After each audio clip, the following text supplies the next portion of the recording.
Hillary, are we ready to go?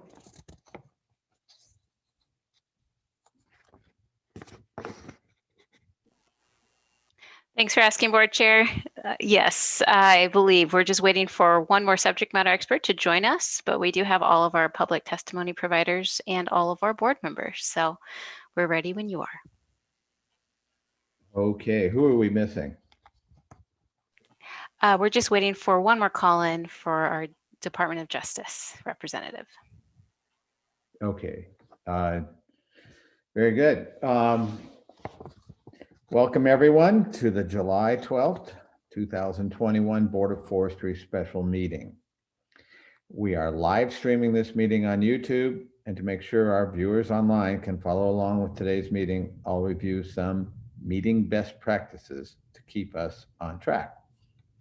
Board members, please silence cell phones and try to limit any background noises. Please keep your video on for the entire meeting to help us all stay engaged with each other in this virtual environment. I encourage you to speak up if you have any questions and identify yourself for the record, or you can use the raise hand feature and I will call on you. If you experience any technical issues, don't hesitate to use the chat function on Zoom to connect with our ODF support team during the meeting. Today, public testimony will be available for the board discussion on the state forester recruitment. So after the board's initial discussion, we ask commenters to join us and to limit their testimony to 3 minutes. Additionally, written testimony can be submitted to the board up to July 16th, so it can be included with the record. Any questions so far? If none, I will perform a roll call to confirm we have a quorum. Carla Chambers?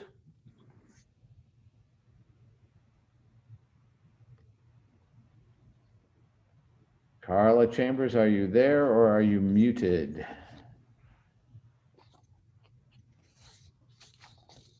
I will go on. Ben Dumling? Here. Sandra Ferrari? Here. Joe Justice? Here. Brenda McComb? Here. Myself, Jim Kelly here. Carla, are you Here. there? I'm here. Great. We have a quorum. So today we are meeting to deliberate on the desired attributes, the draft recruitment plan, and hiring criteria for Oregon's next state forester. We also have subject matter experts from the Department of Justice, the Department of Administrative Services, and some department staff. So if you have any questions regarding the recruitment process during our discussion, I encourage each of you to speak up. So I want to just open this at first, for board member questions on the various documents you've gotten. You've gotten 4, which is our current draft of our skills and attributes of what we were looking for, which really guides much of the process. The position description, which does not reflect a whole lot of changes from what it has historically. The job posting, which of course does include a lot of what was in our first document with attributes and skills that we're looking for. And then there's the recruitment schedule, which I think will still be getting, the schedule there will be edited somewhat as we go forward. So again, all of these are in draft form. And any comments specific or in general that any board member would like to share at this point?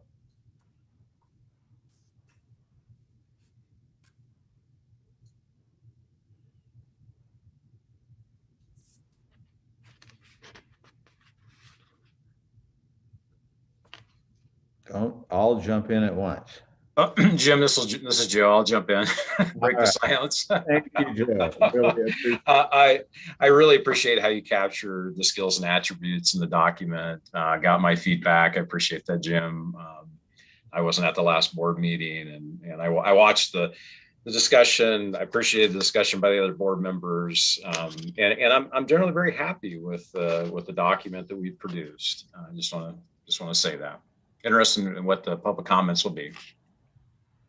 Yeah, as am I. Any other board member comments at this point?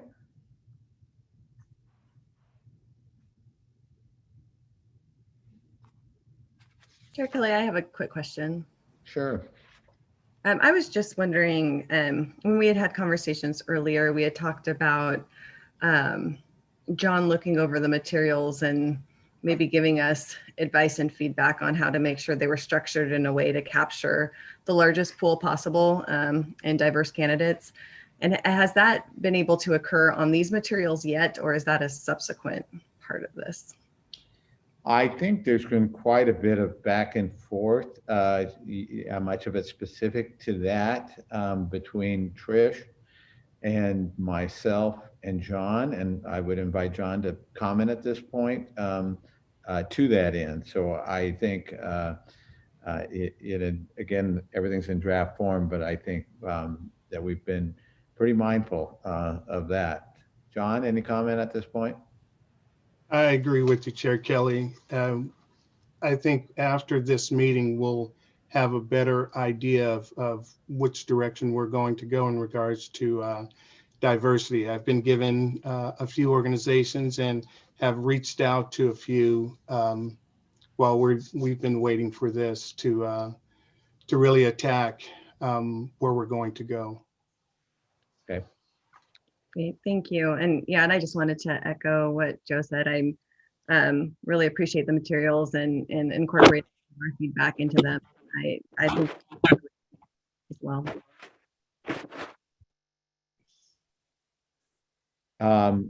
And I'll entertain any other general comments. I've got, some specific process questions to just talk about with the board. Any other general comments about, in particular, skills and attributes? Chair, this is Carla Chambers. I have just one general observation, and I think all the emails on all the fires we're dealing with had an impact on me. But as I really like how we broke out the skills and the attributes. I'm with Joe. I think the way we broke that out was excellent, but we really don't address, how much this position is going to be dealing with fire, and especially as our scientists tell us, it's going to be a 3 and 4x increase. So we might just look at that, because we look at ecosystems, we look at all the groups we communicate, but I don't know that we, in the required skills, I don't want it to be a surprise how much this position is going to deal with fire. Right, they'd have to kind of have their eyes closed if they Yep, didn't they get would. that. They would. I agree. I agree. Yeah, I mean, I think we've stressed climate change quite a bit there, but I think you're right. We haven't. I mean, and fire seems implicit to that conversation. We have probably been less direct than we should be about that. So point taken, and I've noted that. Anything else, other board members? Further? Yeah, Jim, this is Brenda. I think Carla makes a good point, and we may want to think about where to insert knowledge of fire, including fire and forest management and fire control. We do have it in an implicit way in number 1 and in number 5, but I think it should be called out. I think that's a really good point. Okay. Yeah, there that language, and I think it's number 1 is actually statutory. So Yeah. right. Other comments?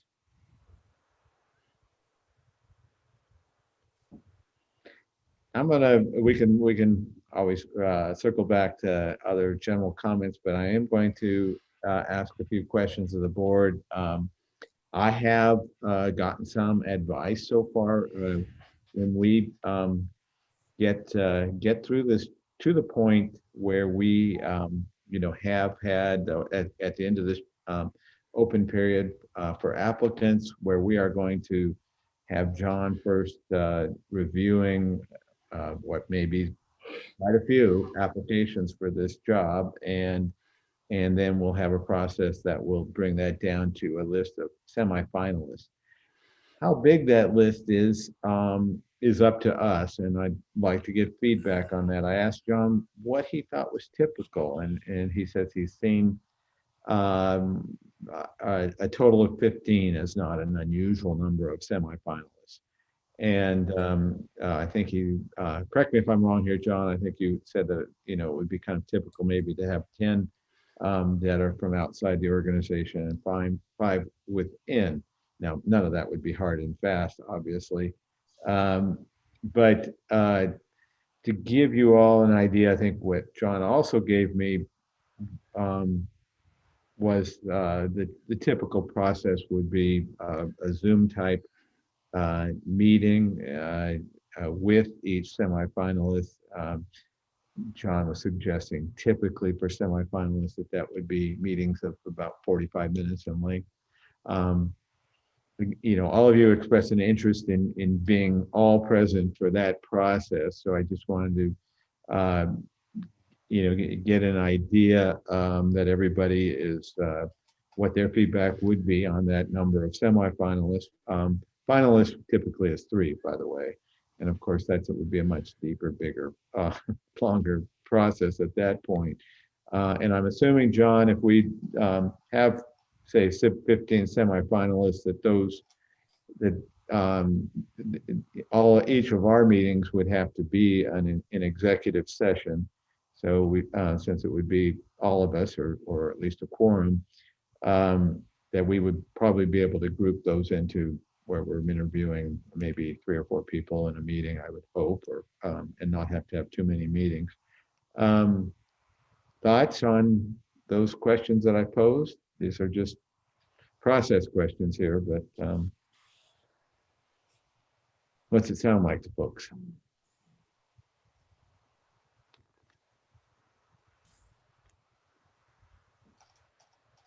This is Ben. That sounds great. I mean, that's a bit of quite a bit of work to get through 15 45-minute interviews, but that's what we're here for, right?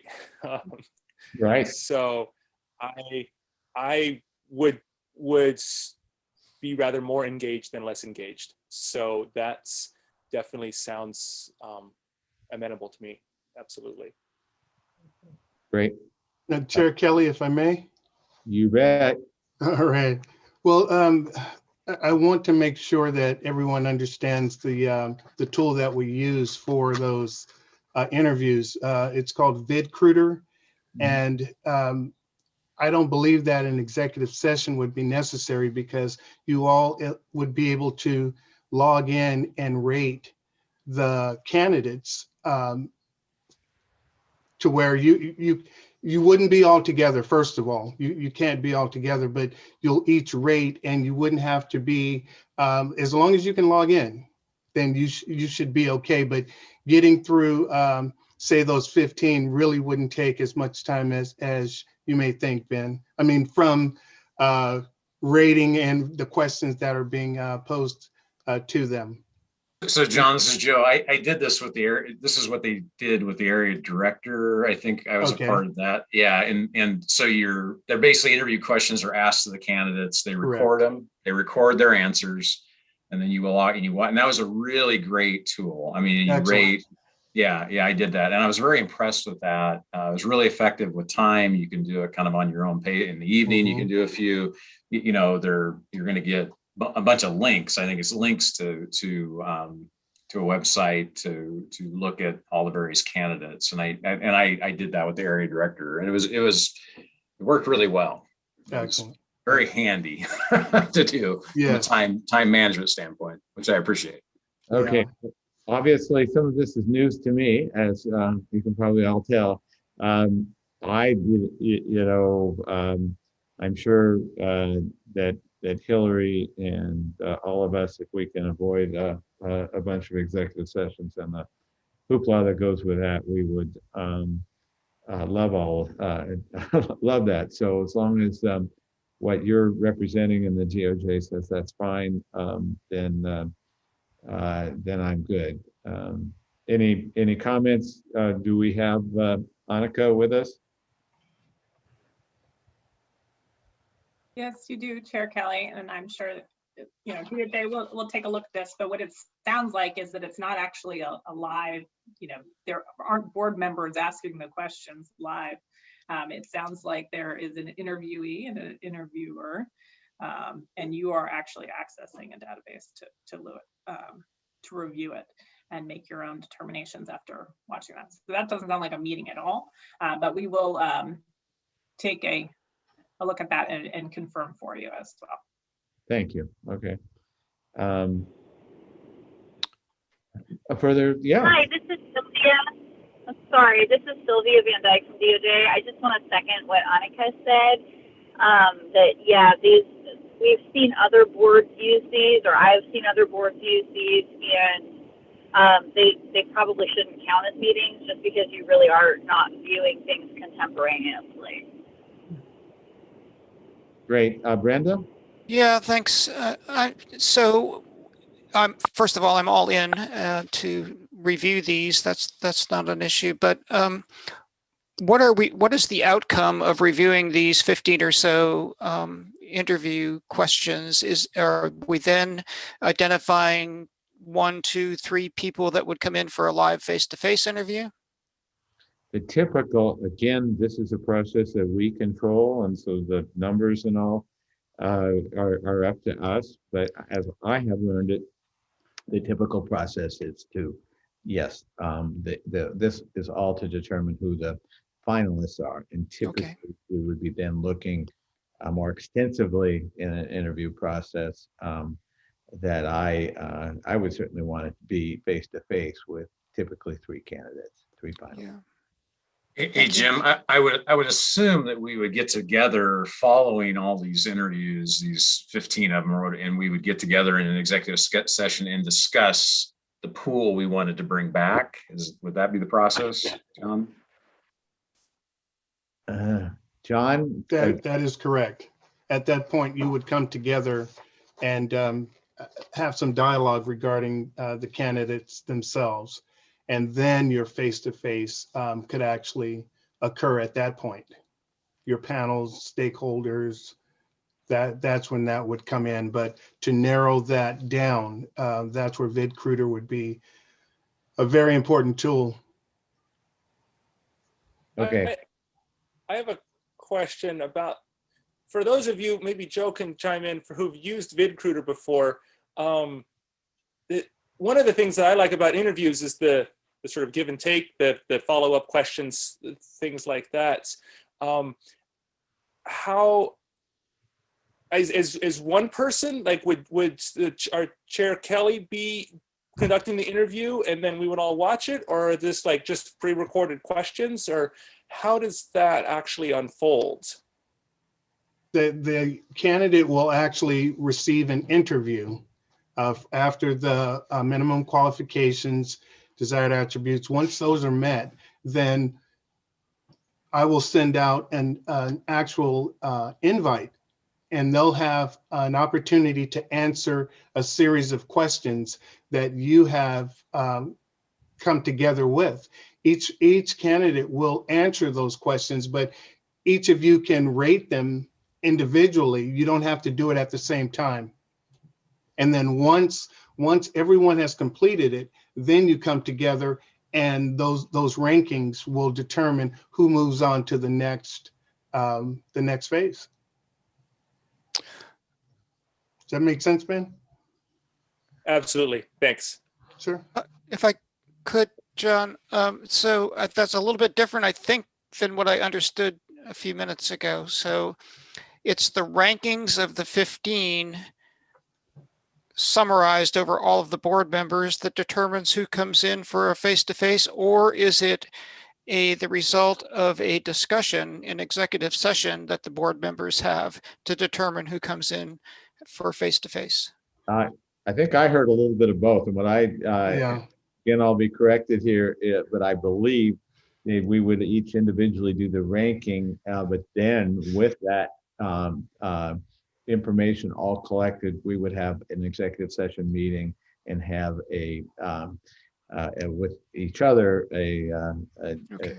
discussion, relative to those rankings, and make sure that we are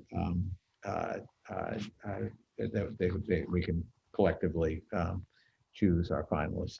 Yeah, thanks, Jim. I think it's really important in that executive session where we might have disparities between board members and rankings to be able to talk through those and understand why. I share that, absolutely. So, yeah. Yeah, and I don't think we would want to go into that with any idea that we're going to narrow this to 3 or 5 or so. Right. I think you make that decision in that executive session. Happens to be we have 6 that we want to bring back. I don't know, but doing rankings is always a helpful part of the process for me, at least, to see where people are, what they're hearing, because we'll all hear a little different from candidates too, and so I think that deliberation is really valuable, because Brenda may hear something different than I heard it, and that's often really good to talk about. Yeah, I think hearing that, I think Joe is wise that we would defer to making a decision on the number of finalists till then. I did want to bring up, I had thrown out there that they've one job that does need to be done during our periods of this job opening. We need to figure out what questions we want to ask.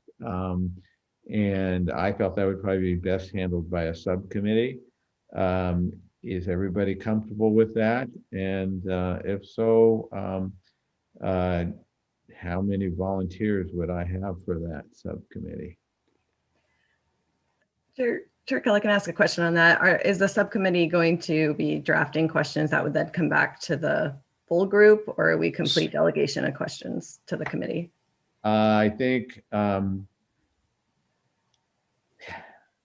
I'm open to feedback here. I think that might require a special meeting or something to have it all. I guess I would suggest that we just delegate that to a subcommittee, and so if that is a completely unpopular idea, I will listen to all of you, but otherwise I'll push ahead that we do a subcommittee and ask for volunteers, and if you all want to be on that subcommittee, I will be stuck in a position of trying to just select a few names. Jim, if I could, please. I think Chandra raises a good point, and maybe I misunderstood the outcome, but I think whatever the subcommittee comes up with in terms of questions should then be vetted by the full board. Okay. I don't know if we can have any process to do that outside of a board meeting, but if so, we'd have to have a board meeting. Does everybody agree that they feel these questions are important enough that they want the whole board to be able to review that?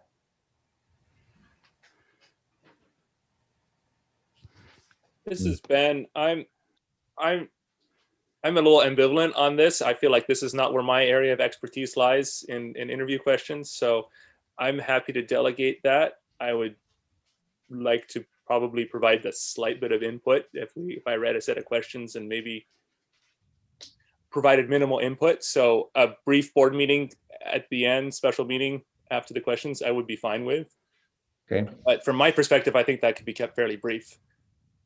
Yeah, I would think so. Any other comments on that process question or any other process questions? Jim, just to clarify, I think if we have that special board meeting to review the questions that the subcommittee develops, that we not spend that time wordsmithing, but we just point out issues that are might need to be clarified or expanded or narrowed. Okay. So we're open at this point. If we've got anything else before we go to public comment from our subject matter experts from DOJ or Department of Administrative Services, John, any of you, any other comments you'd like to make at this point in the process? Any further advice or concerns? No concerns, Chair Kelly. I did have a question regarding the plan and the job announcement. Are we moving forward with that? Is there a motion that has to be? Yes, John, that will be formalized on our meeting on the 21st. 21st. Got it. Thank you. What is it? 9 days from now. And Okay. that's when we have to formally adopt materials that are no longer in a draft format. Perfect. Thank you. So that's the plan. Anything else? I had one, this is Ben again. I had one more question about the process.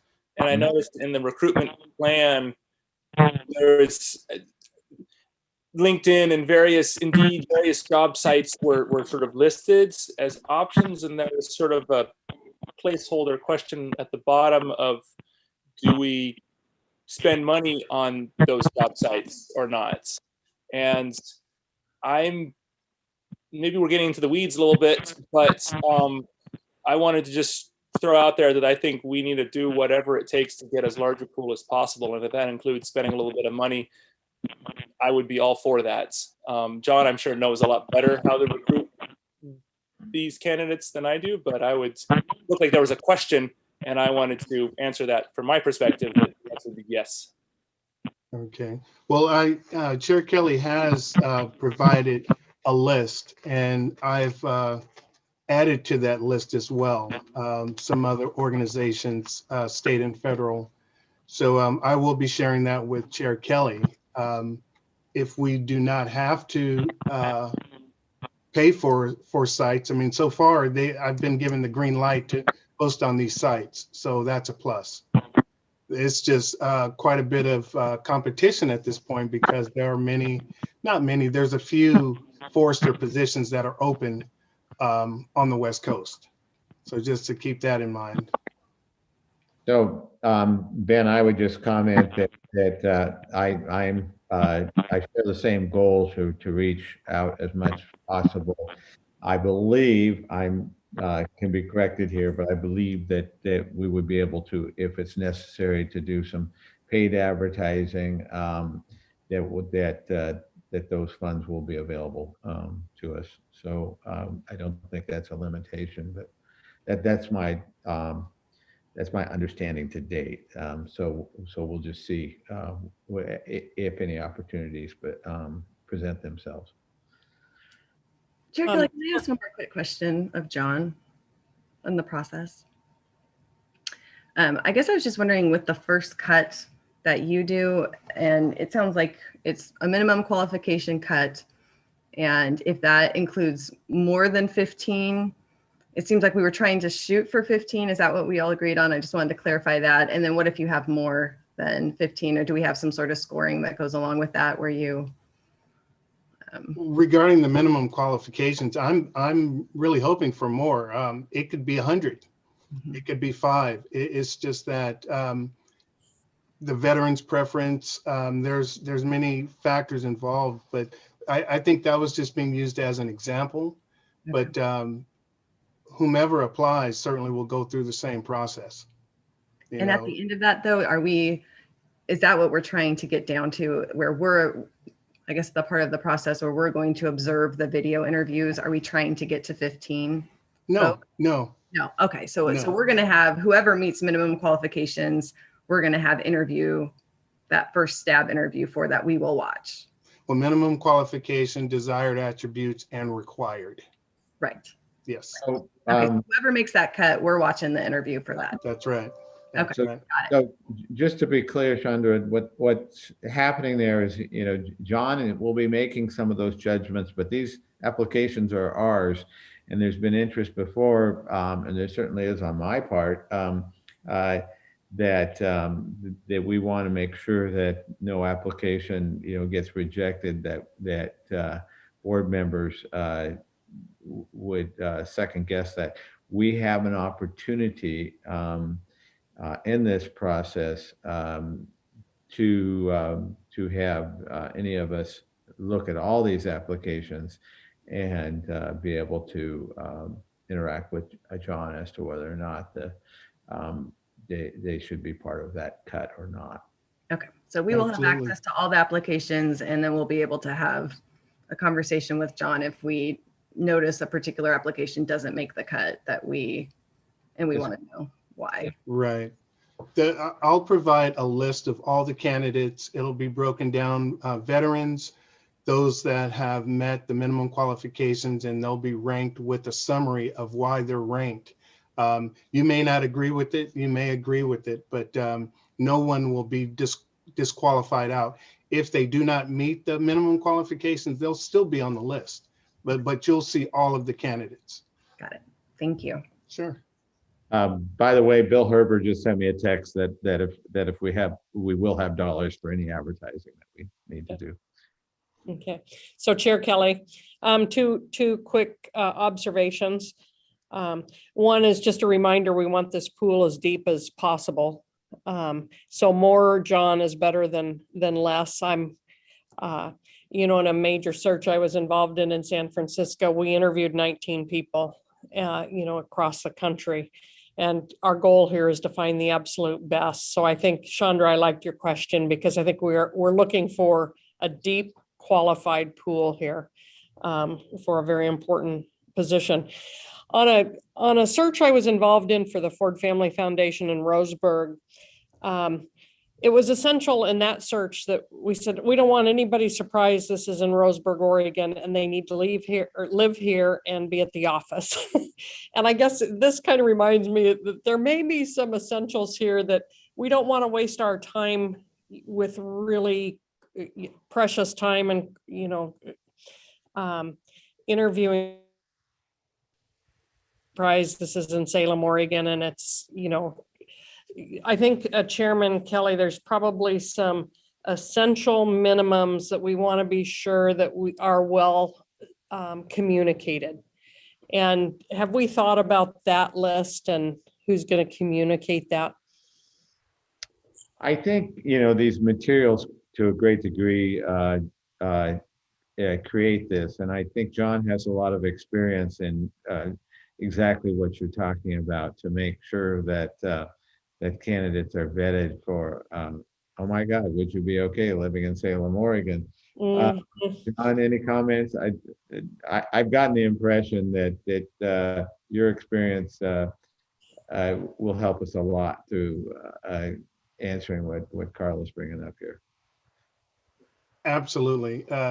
I reach out to each of the candidates, thanking them for applying. It's just engaging them in the process and any questions that they may have. But telecommuting always comes up. Excuse me. Also, where will I be? Where will my office be? So we can pretty much identify that from early stages, but there won't be any surprises, at least on our end. You know, relocation assistance comes up quite a bit. So, but yeah, there won't be any surprises. Okay. Anything else? We will be able to return to board member comments after we have public comment. Anything else before we move to public testimony? So Chair Kelly, I just wanted to make a couple of recommendations, just kind of piggybacking off of what Carla and Chandra had said. You know, looking at the job announcement, it's quite robust, and I think the board did a great job in, you know, developing the required skills and desired skills and attributes, but I would caution listing too many in the job announcement. I think it's quite lengthy. And I'm afraid that we're gonna deter applicants from applying from that. So my recommendation would be taking that list of desired attributes and skills and using those to develop your interview questions. Doesn't mean that those, you know, when we're talking about interview questions and the, developing those is taking those skills and developing that. So you're still getting at those wish lists, but really kind of dwindling that down to you know, the most critical attributes that you're looking for. So just to give it some thought, it is quite robust. So that would be my recommendation. So I would just comment, this is where I get caught between the professionals because Trish has brought this up before that she feels we've got too much in the job posting. I have brought that to John, and John has had the opinion, the opposite opinion. So we can take that offline and try to settle. But I am anyhow, that's where we're sitting right now.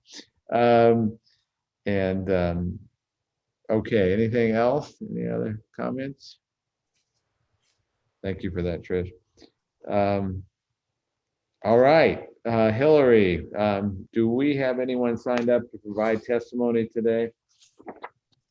Yes, we do, Board Chair. And for the record, my name is Hillary Lebos-Rude, Board Administrator. We have 3 members of the public signed up. Wonderful. Thank you for those who have signed up to provide testimony to the board today.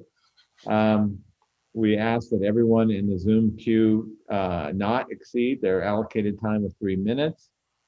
I ask that before you begin, that you state your full name and associated affiliation if you are representing a group or an organization. A timer will be provided to track your time, and each commenter will be called upon by the board administrator. With limited time available, anyone who exceeds their time will be prompted to provide a closing statement. Hillary, please proceed. Thank you, Chair Kelly. So everyone in the queue, we really appreciate you joining us today. To ensure we stay on track, I will list your names in a set order. You may have noticed those in the queue. I have organized you by number. And then once I set out the order, I'll call on each of you to begin your testimony. You will be unmuted for your comment portion and just mute upon conclusion. When you begin, a timer will be displayed for the duration of 3 minutes. And when it concludes, I will ask you to make your closing comment. So let's get started. The order today will be Grace, Bob, and Felice. Now, apologies, I can't see your full last name, so you'll have to just make sure for the record to state your full name and any affiliation you may be representing. So let me pull open your timer.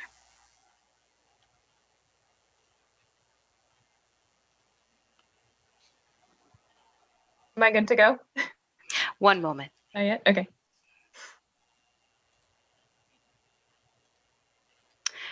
Feel free to begin. Good afternoon, Chair Kelly and members of the board. For the record, my name is Grace Brailer, and I am the Oregon Climate Action Plan and Policy Manager for Beyond Toxics. I also serve as co-lead for the Oregon Climate Action Plan Coalition's Forest Policy Subtable, which coordinates stakeholder advocacy around implementation of the Governor's EO 2004 on climate action. I'm before you today to summarize the comments that have been submitted in writing by representatives from Beyond Toxics, fellow co-lead Oregon Wild, and member groups Southern Oregon Climate Action Now, KS Wild, the Oregon League of Conservation Voters and its Metro Climate Action Team, and the Democratic Party of Oregon's Environmental Caucus. Choosing an effective state forester to lead the department is one of the most critical roles the board can play, and given the wide scope of issues facing the department, a new state forester must be a visionary leader who can execute a creative and adaptive approach to managing the needs of an evolving agency and an evolving state. So we wanted to offer our support for this process and advocate for the following in particular. First, we strongly support the board's intentions to have an open and inclusive hiring process for the new state forester that ensures a diverse applicant pool with a wide range of backgrounds and expertise. This position must have the ability to lead significant culture change within the agency. So we feel that they must value diversity, equity, and inclusion within ODF staff and amongst collaborators and partners. They must commit to open and transparent decision-making processes and accountability, display solid interpersonal skills for communication, active listening, outreach, and engagement. And they must ensure collaboration and interdisciplinary work with other state agencies. Next, the state forester must ensure dedication to addressing the ecological crises presented by climate change and biodiversity loss, and support a shift to a more holistic ecological forest management process. While they need not be an expert in all fields, they must demonstrate a commitment to valuing and understanding forest management science, climate change science, ecological restoration science, and social sciences. They should work to ensure that ODF recognizes the significant natural solutions that forests and our trees offer and confront climate change through both mitigation and adaptation efforts. Finally, the new state forester should ensure that wildfire emergency planning focuses limited resources on community resilience and prioritizes the needs of low-income, rural, and BIPOC communities in Oregon in particular. Ultimately, the most important qualities of a new state forester will be a commitment to collaboration, science, and equity. To confront the threat of climate change, we must ensure the scope and scale of our solutions match the magnitude of the challenge, and ODF needs a truly visionary leader to fully recognize this ambition. So thank you so much again for the opportunity to provide this feedback and for your thoughtful work in hiring our next state forester. Thank you, Grace. Next up, Bob. Hello, board members. My name is Bob Van Dyke, and I'm here today on behalf of the Wild Salmon Center. We're a salmon conservation organization, and because of the importance of forested habitats to salmonids, we've been involved in various state and private forest processes with the Board of Forestry. We've provided comment on state forest planning, and currently I'm co-chairing the Conservation Caucus in the Private Forest Accord that's ongoing. I appreciate very much the chance to testify today. Some of the things I've intended to say have been covered by the board already. One is to encourage you to cast your net broadly and to broadly seek candidates for this position. It is a difficult job, and the department, I think, as you know, has faced some scrutiny from the public and the news media and the legislature as of late. And it may be that a fresh set of eyes from outside the department or even outside the state could provide some benefits to the department. Regarding the desired attributes, I'm glad to see you've got climate change in there. Obviously, climate change increasingly, affects our forests, but increasingly forests are seen as part of the solution to climate change. So I really hope you'll seek a candidate who's got some expertise there. I also hope you'll put a strong emphasis on a candidate that has been involved in public lands management and has an interest in biodiversity as well. In the past, sometimes the main interest of the state forester or background has been in timber harvest. So having a broader set of interests there would be encouraging. And lastly, I see that Mr. Minor's on the call today. I would suggest that it may be that the governor can actually play a role in landing or recruiting candidates when you get down to the finalists, if there's a pitch to be made. So again, in general, I'll say I think the job announcement and qualifications look good. Thank you for the opportunity to testify today.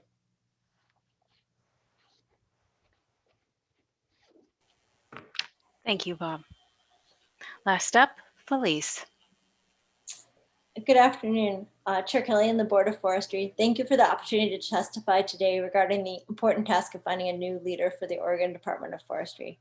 My name is Felice Kelly, and I'm the co-lead of the forest team at the Climate Justice Organization 350 PDX.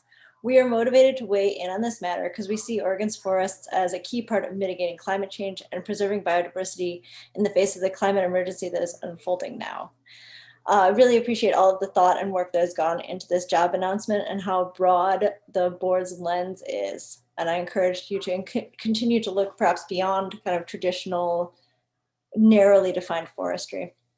Reviewing the draft recruitment documents, I just wanted to urge the board to emphasize that expertise in ecology, especially with regards to climate change, endangered species, forest carbon, is important for the new state forester.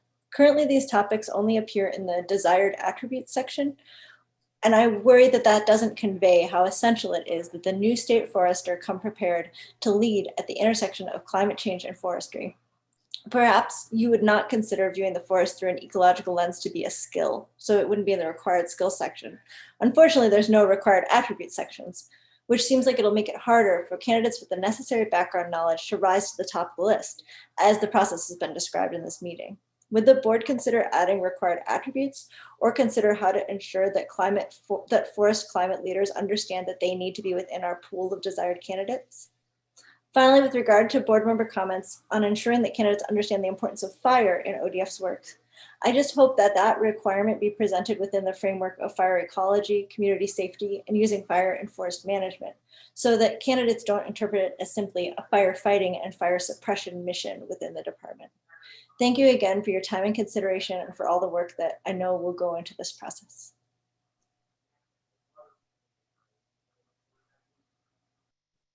Thank you very much.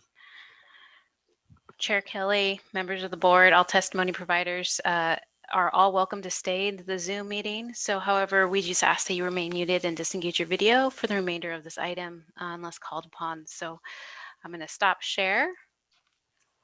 And it looks like board member McComb. I will defer to you, Chair Kelly, for the remaining.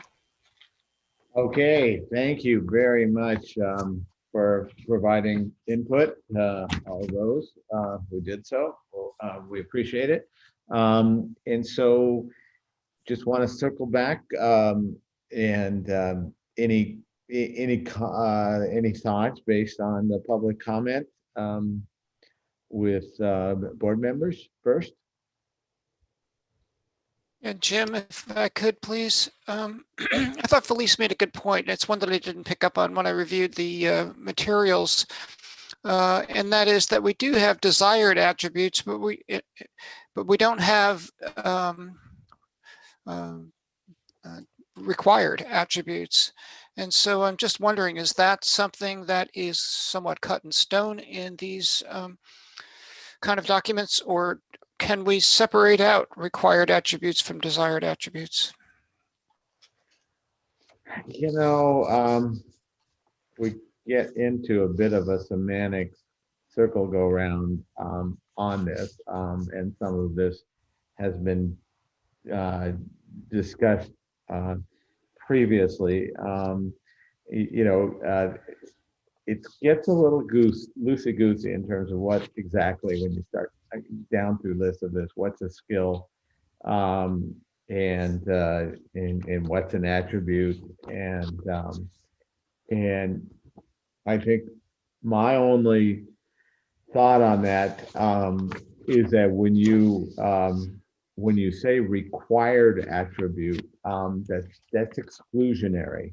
Yeah. Or people that will look, I would apply for that job, but they have said that this is, and they may think, I don't really have that attribute. That may be their judgment, and so my point here is that if we're really trying to reach the broadest number of people possible, we don't want to have this in any way have people self-select that we wouldn't want to otherwise by our language here. Yeah, I agree with that. I think desired is a term that says to me that it would be great if they had it. It's not necessary. And but yet the first bullet under desired attributes deals with diversity. And so, I'm wondering whether, is it possible to strike the word desired in both cases and just say skills and attributes? It's possible. Sure. This is Sure. I would not suggest doing that. There are some implications for your required veterans preference if you just have skills and attributes. And while recognizing the importance of selecting people in rather than weeding people out, I think it is important to have things that are required be labeled as such, like your statutory requirements, and to have some things be nice to have, because you could have a terrific candidate who doesn't have every single piece, but you do have some things that are required. So I wouldn't just list attributes, because it also has implications for your veterans preference obligations. Hey, Brenda, this is Chandra, and I'm wondering if we might be able to add a little something to the required skills. Particularly, we could add something to the familiarity line if we wanted to get something related more directly to climate change. And then we do have a track record of a culture of inclusivity in the workforce. We could maybe expand upon that as it relates to diversity. So I'm just wondering if there's a way to beef up the required skills a little bit in a way that's not too limiting, so that we are still attracting a big pool, but maybe getting a little bit more concreteness with some of those other elements. So Chandra, I will just say the number 2 in required skill previously in its first draft included diversity, as well as mentioning it later as the desired attributes. And John may be able to explain it, but I got a lot of pushback on that. So that's why it doesn't appear there. John, do you want to explain that? Sure. Thank you, Chair Kelly. The reason why I felt diversity needed to be taken out, when I read that, I went to the website and I pulled up the affirmative action plan, and the numbers do not support the work that's been put forward for diversity. There's 0 in leadership. The numbers are actually going the other way in regards to disabled folks as well as people of color. So if someone read that and we're saying we want you to have a track record promoting diversity, and they're interviewing us as well as we're interviewing them. And if we don't have that and we're asking them to have that, and they're coming into an environment that doesn't have that, I think we're going to get some folks disqualifying themselves. Because diversity is big, but we're having people leave the state because of that mere fact that it's not, the whole thing of bringing your authentic self to work is a big deal. Feeling safe is a big deal. But if there's no one in leadership, we're talking 0. The 2017, 19, and 19 and 21, it's 0. So I think that will open up a can of worms, and we may lose out on some quality folks, because when I reach out to them, I'm going to, it's, for the lack of a better word, it's sales. I'm introducing them to the state, and I'm introducing the job to them, and I'm going to introduce them to you. But if they're asking me about, well, how come this and how come that, I think we're going to lose some folks. I've seen it in the positions that I've worked on since I've been here the past year and a half. And it's tough. It's an uphill battle. I understand the work that's going into it, but since 2017, nothing. It's 2021. So that's why I was sharing with why I think that should be taken out. And it's totally your choice. I'm just going from experience on both sides of that. I'll just say that I've deferred to John on this, although we have not seen eye to eye exactly on this exact point. I do, just as an aside, a quick aside, I don't think we want to go deep into this, but John has shown some fairly disturbing numbers about the our numbers on diversity, the department's numbers going the wrong way for the last few years. And I think it's, and I know, a whole lot of work has been done by the executive team, and Peter had chided us about being ahead of the board on diversity, but that all seems to be all about words at this point. And while things are going backwards, and I think this needs to be a topic clearly for when we have our retreat. This is one of the things we need to be talking about, why this is happening. Anyhow, enough said on that, I think. But back to these specifics. What else people have to say about that? How to Jim, could I just follow up a question to John, please? Sure. John, I understand what you're saying, but by not including diversity, isn't it the elephant in the room that has to be discussed at some point? I'm a little confused about why we.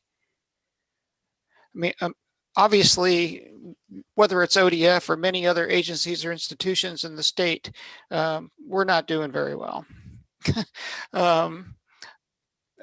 So, I think to me, it seems like you'd want to find somebody who is passionate about this issue and bring that to the agency. Where does that come in? Where does that come in the process? Maybe that's my question. I appreciate that question, Brenda. I believe that process comes into play when I reach out, when I'm doing active recruiting and I'm talking to a person of color and having that conversation. I use the same process with the DPSST director. This was during the riots, but having those conversations, getting in front of it. But you're right. I mean, there are folks that want to do the work, but it's an uphill battle at times if you're the only one and you're the one at the top, and we're talking less than a 50% loss. Folks are disabled. I was really surprised at the numbers, to be perfectly honest. I spent a Saturday just going through it. I couldn't believe it. I was very surprised. But when I start looking at the demographics of folks that are in forestry as a whole within the state and broken down in other states, I get it. There's not many people of color in those positions. However, it's growing. It's starting to grow. So reaching out to them directly and being introduced to someone from someone that has, it's a behind the scenes process, Brenda. That's part of recruiting. Okay. Yeah. And I'll make sure that we have the person that the board wants. That's my job. Great. Thanks for that reassurance, John. You're very welcome, Brenda.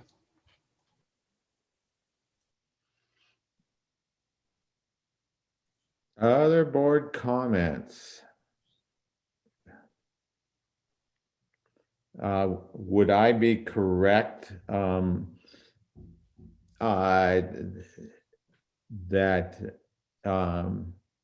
in the board's view, that we might do a little editing here to strengthen the focus or the recognition that this person's going to be dealing with a lot of fire, and potentially return diversity to number 2 in required skills. Despite what John is saying, is there a general agreement to that?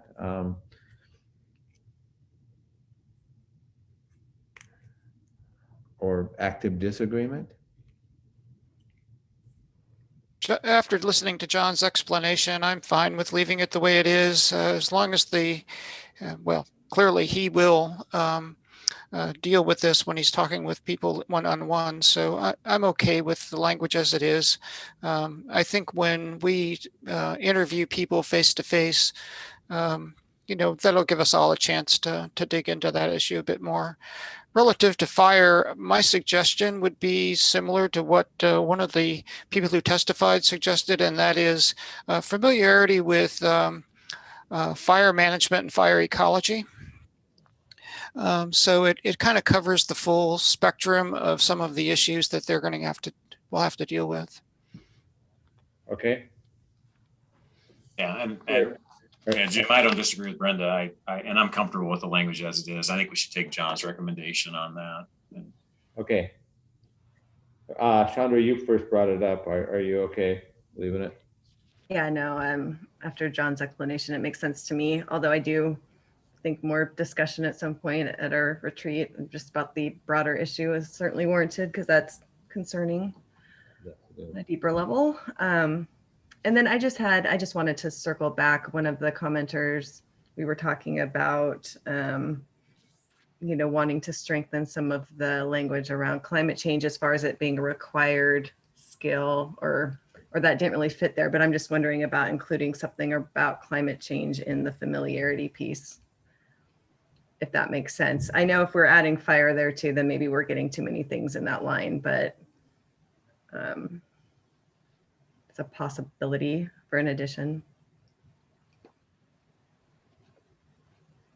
Boy, we're all becoming familiar with climate change, aren't we? Oh, bad joke, isn't it? Other thoughts on that? I mean, Jim, I could argue that statement implies that familiar Western forest, forestry, natural resource. I mean, I guess I don't know that it needs to be said, but yeah, I guess I would argue, if you look at this as a list, that's one thing. But if you really look at a lot of the language in these various attributes and skills and what we've put, we've given quite a bit of emphasis in those directions, or at least I hope we have. I think there's some fairly strong language, and I think that language should speak more eloquently than just whether or not where things are listed. I hope that makes sense to folks. Yeah, I mean, that makes sense to me. I mean, I think holistically this captures, it looks good to me. I guess I do understand the commenter's point though, when you're talking about required versus desired. And while we have climate change sprinkled, and while we don't want to be too restrictive, putting in the required that you have some familiarity with it's a lower bar. Familiarity is not actively having necessarily done anything about it or tackling it. But it's in the required. So it gives it a little bit more, I guess, teeth that it is something that this person is going to have to know and tackle. So I guess I'm just saying, I do understand that point. And I think it's a relatively easy change to make, and I'm not really sure. Yeah, I guess I'm fine either way if nobody else is interested in doing that, but I would support doing that as well. So I heard Joe basically say that he thought it was well implied. Any other board members feelings on the specific issue of whether we would add climate change? Which would be- Well, I tend to agree with Chandra. I think given the interest by the governor and the governor's staff in climate issues, and the fact that climate issues are associated with the fire risks that we see growing, having it more explicit in the required skills, I think, is a good idea. We're not going to practice 20th century forestry and solve the climate problem. Well, maybe we need to play with that a little bit more. And I don't want to do wordsmithing as a group, but to me, other than the fact that noting its importance, just saying familiarity with climate change is sort of a nothing burger in a way, because we're all familiar with climate change at this point. Well, I think you could beef it up.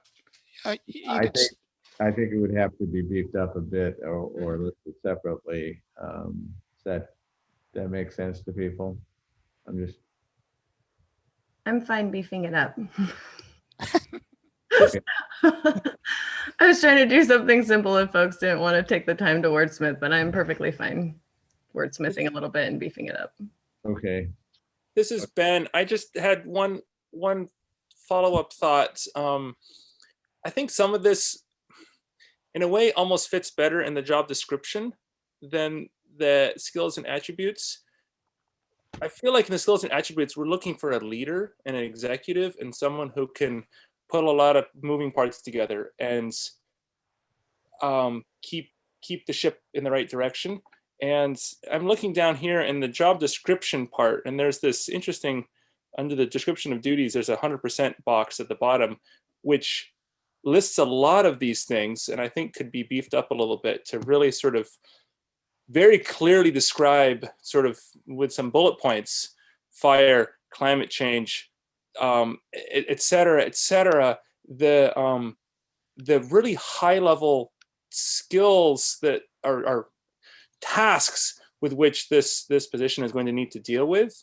And I'm not necessarily arguing to take it away from the skills and attributes, but I'm almost wondering if these more topical issues might be better laid out in the description than the skills and attributes. It's sort of a suggestion, sort of a question. Yeah, I will have to comment at some point. You know, we're 9 days away from really wanting to have something that we move forward with, and I don't want to be reinventing the wheel here completely. And at some point, we need to be able to move forward with this, and you know, going back and forth as to, I mean, maybe there's valid points there, but I think it's just going to be tough to in any way holistically rethink the approach at this point as to what belongs in which document and all. I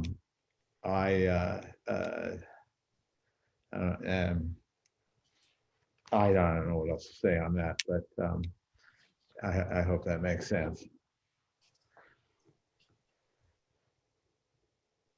Yeah, and I think we just have to remember this is a step in the process of finding our state forester. And it's anyway, I guess I'm pretty comfortable with this, but I'm not going to die on my sword if people want to add certain things in that. I think it's very clear what we're, you know, to me, what the skills and attributes of our next state forester we hope to find. And this discussion, you know, I mean, part of it is related to this very discussion we're having right now. But if somebody wants to change something or wordsmith something, I'm okay with that too. I'm not. Okay. Well, what I'm hearing so far is that what I would do, and we would probably do this in some sort of track change format, is just really two changes: one around our climate change and one about the management ecology fire. and inserting those into this document so in a way so that they're a little bit more forceful. And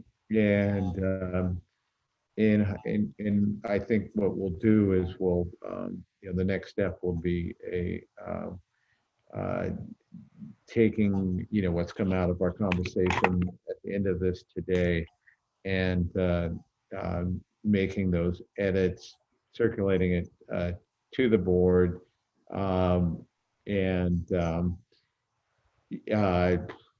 Basically, I think people just need to be thinking about, okay, can I live with this and will I be able to vote for this at our July 21st meeting?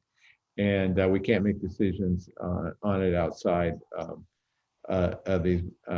that board meeting. So we just need to be mindful of that.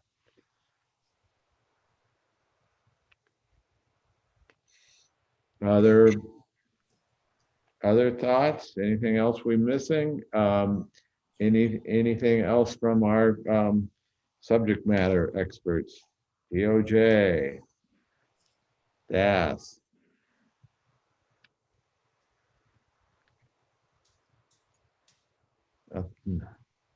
I'm fine here for. Okay, Thank you. great. Well, this has been very productive, and I really appreciate the participation by all. I don't know if Jason's still with us. I like the suggestion that that we really should make the governor's office responsible for this being a success.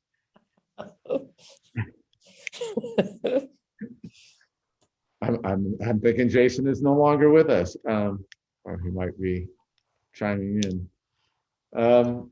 And with that, I guess the only other comment that I would make before adjourning this meeting is I just want to recognize the fact that what's going on with fire and with the department is once again absolutely unprecedented. And